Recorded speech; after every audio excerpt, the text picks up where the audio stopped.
Hi, friends. I hope that you are having a wonderful day today. My name is Luciano, and I make videos on the internet. Today's video is going to be about a different topic than I sometimes make videos about, but if you are a returning friend and you've been here for a while, you will definitely remember me talking about atheism and other related topics a lot more often than I do now, but I am still myself. I'm still an atheist. I'm still a humanist. I still value talking about these things, and I am going to take some time today to talk about them for one central reason. I am, at least in this space, a very friendly voice that can help introduce people to different ideas and can help explain them, hopefully in ways that make sense and make them useful for different people. And beyond that, for many people in my personal life, I am their introduction to atheism. I am a Hispanic person. I was raised in Latin America and I currently live in the American South. There are a lot of people for whom they have never met an atheist that they knew was an atheist for a range of reasons. And so if you have questions about atheism or atheists, I'm hoping that I can begin to answer those questions for you in a way that is friendly and conversational as well as useful. So let's go ahead and talk about what it means to be an atheist. We are now on the website for my friends over at the American Atheists, and they have a page dedicated to informing people as to what atheism is. It is very important to note that there are different definitions of atheism, and not all of them are the lacktheist definition, which is the idea that atheism is just a lack of belief in gods. That said, if you are not in theological, academic, or philosophical spaces, and you are talking to an atheist and they tell you that they are an atheist, there is a strong probability and a strong possibility that this is what they mean. If you are curious about other frameworks for understanding atheism, we will talk about them, but some of the more common ones that I've heard are hard versus soft and strong versus weak, and we will talk about that. But for most people in casual conversation, the term atheist generally refers to someone who lacks belief in gods. This is not an affirmative belief that there is no God, and it doesn't answer any other questions about what a person believes. It is not a worldview in and of itself. It is simply a component of a worldview that informs you that there is a specific question that this atheist is answering. Do they believe in a deity or deities? And the answer is no, they do not. They lack belief in that. That is different from disbelief in a more affirmative sense. And that is something that people should be considerate of when they're talking about atheists and atheism. But I don't want to get too into the details in this specific video. I want this to be a friendly, casual introduction. So atheism is not a belief system, nor is it a religion, especially not the lacktheist definition of atheism. And some people use lacktheist as a sort of disparaging term. That is not really my intention here, but if you use that term, there are people who will dislike it, including people who have the lacktheist view, but I am using it simply to make this easier to understand. Atheism is not a belief system, nor is it a religion. There's no tradition, there's no dogma associated with definition, associated with atheism. It's just a thing that is very specific and very handy about one hyper-specific topic. It's also worth noting that not all non-religious people are atheists. There are a wide range of people who consider themselves non-religious because they don't view themselves as aligning with the dogma and traditions of a particular belief system, even if they agree with some parts of a belief system. There are many people who should be considered Christians, for example, but they don't especially like any particular church. So they have beliefs that come from different parts of the Bible. They believe in God and in Jesus, but they don't really like the Christian label. It is something of a meme in theological spaces to talk about those kinds of people and to talk about, and even in Christian spaces, Christians have made jokes about it as well. This is not really like a thing that's considered super controversial anymore.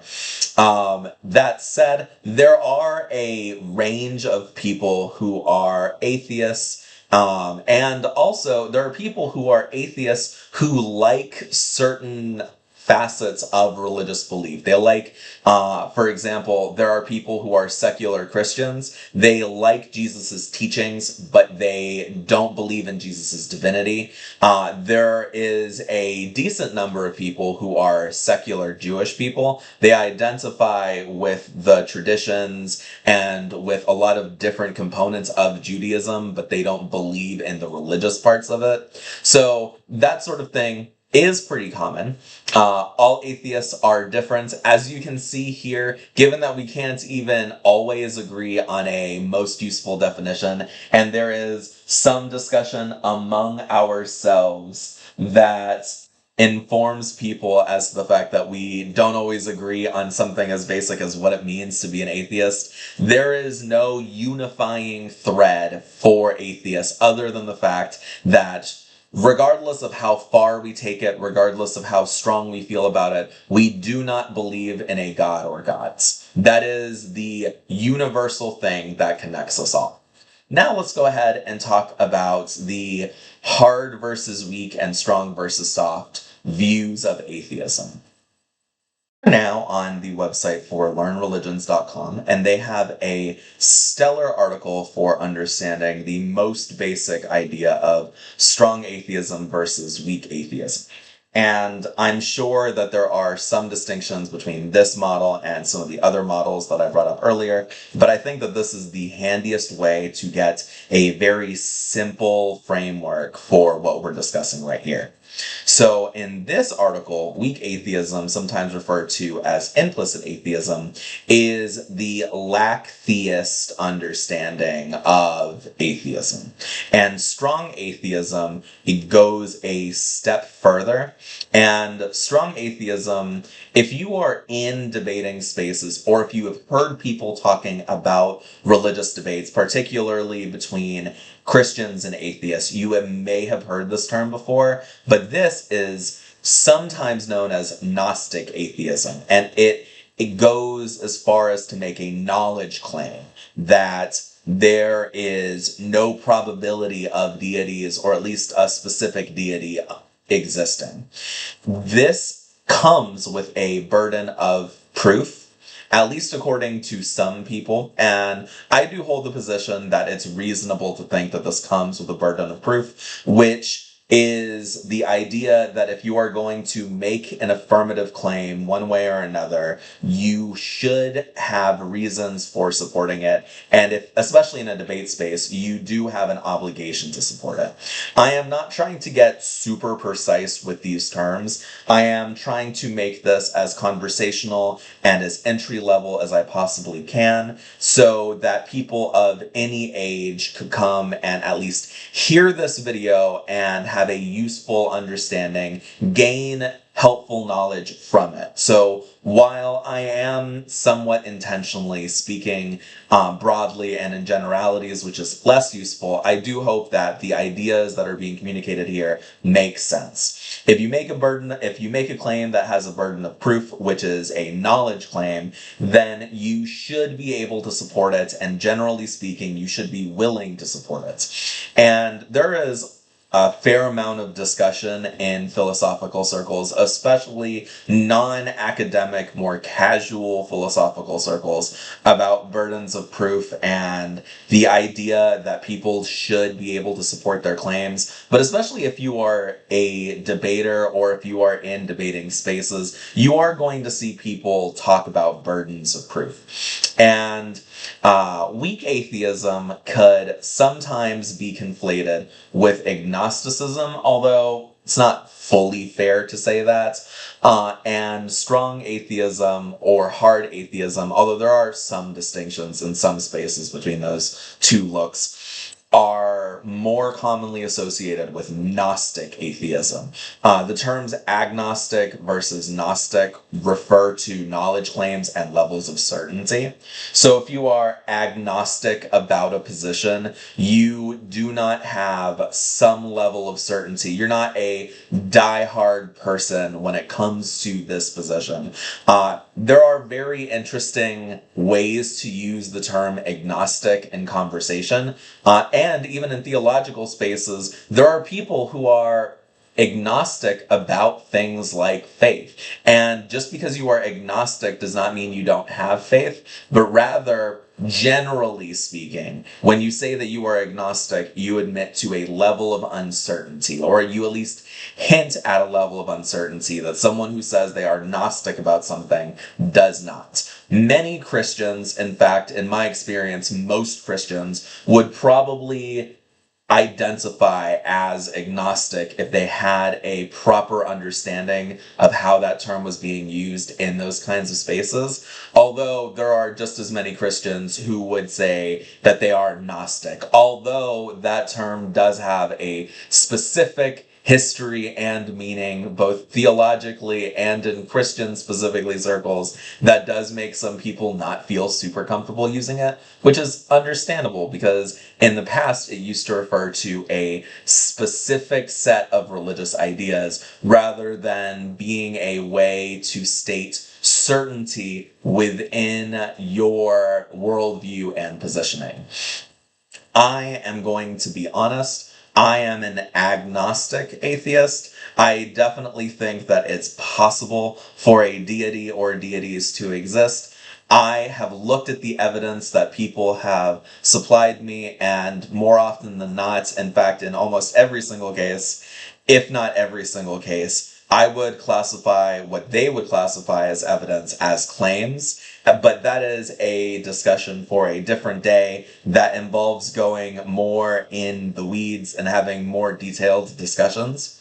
It is worth noting that this particular article goes as far as to say that all atheists are weak atheists and that strong atheists are weak atheists plus an additional thing.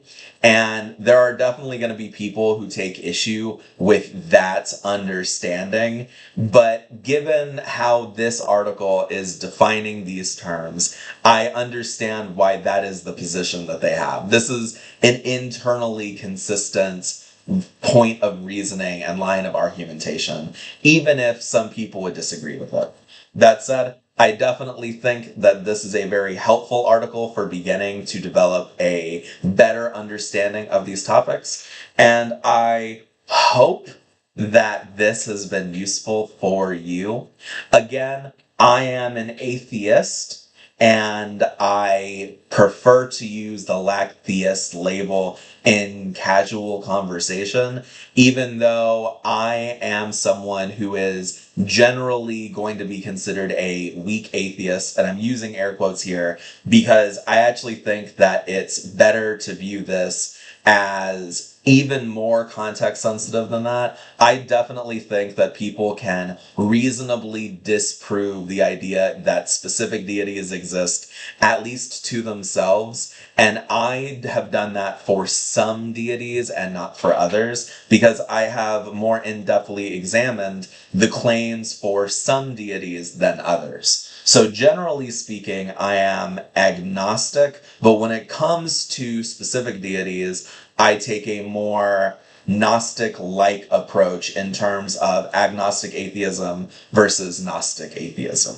And there are always going to be people who disagree when it comes to language, but it is my hope and my intention that this can be the most broadly useful for you if you have questions, or for you if you want to give people a super quick introduction to these topics. I'm going to go ahead and cut the video off here. I hope that you have a wonderful day. I've enjoyed discussing this, and I can't wait to talk about other related topics in the future, including humanism and specific religious claims, as well as topics like evolution and communication. Bye-bye, everyone.